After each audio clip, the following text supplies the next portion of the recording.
Do fathers really matter? We're going to take a look at a movie that discusses that coming up on this edition of Come On Now. Welcome to Come On Now. My name is Bryan Preston. We hear an awful lot these days, debate and discussion and so forth about which lives matter and which don't. Well, I'm just going to sit here and say, yes, Black lives matter. Yes, all lives matter. Fathers matter too. And with Father's Day coming up, I think this is a good time to celebrate the fact that fathers do matter in kids' lives and to acknowledge the fact that when fathers are not around for kids, then things tend to go horribly. There's a new movie that's coming out on a new streaming platform called SalemNOW. Yes, that is part of the universe that I am in here at PJ Media. Salem Media Group owns both of them. On SalemNOW, this movie is called The Streets Were My Father. And the trailer has been up for a few days now. It's really good. I've watched the movie. Take a look at the trailer. I remember getting into a shootout with somebody. Shortly afterwards, they came back and I got shot.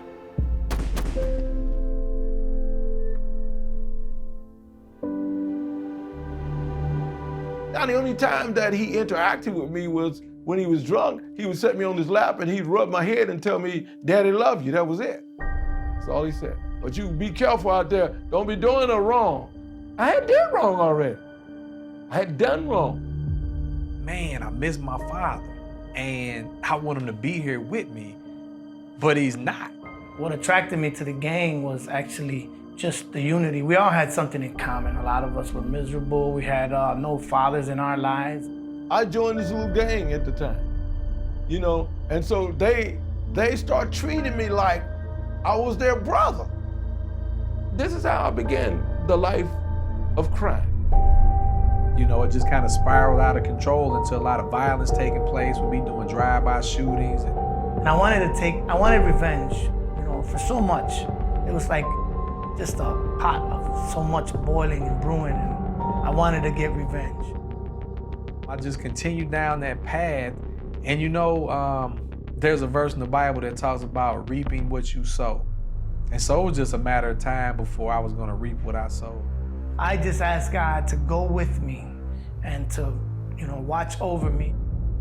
I desired to have a father who would tell me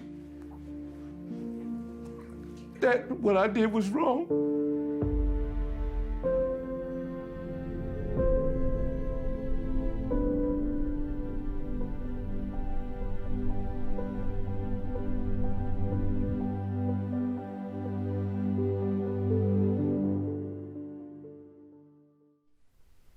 That was the trailer for the new film, The Streets Were My Father, executive produced by Lee Habib. Now, you may have heard that name before. He was executive producer of The Laura Ingraham Show. That's a show I worked on, although he and I weren't there at the same time. He actually was part of the first crew that built the show.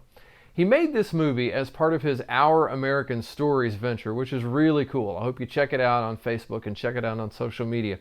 What Lee's doing there is really trying to bring out some restorative stories, some stories that really do talk about America and what it means to be American and how great this country actually is.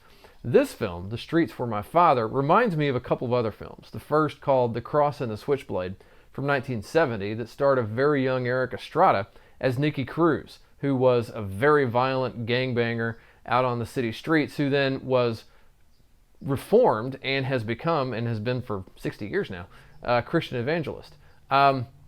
The other film this reminds me of is a movie called Scared Straight that came out in 1978, a very gritty cinema verite type film that took the camera inside prisons to show people what it was like to scare them away from a life of crime, because you would end up in prison. This film, I think, sits somewhere in between those. It's not a narrative film in the way Cross and the Switchblade was. It's also not nearly as gritty as Scared Straight was, but it is quite gritty, and I think I like the cinema style that Lee has gone with in this film, because there's nothing that's really, there are no trappings that are getting in the way. The voices you hear are the voices of the three men whose lives were changed and transformed. As we move forward toward Father's Day, I just think this is a great time to acknowledge that fathers do matter. And if you're a dad out there and you think you don't matter in your kid's life, you do. And ultimately, our relationship with our Heavenly Father matters greatly too. And for anyone who thinks that's not true, well, I'm just going to say, come on now. My name is Bryan Preston.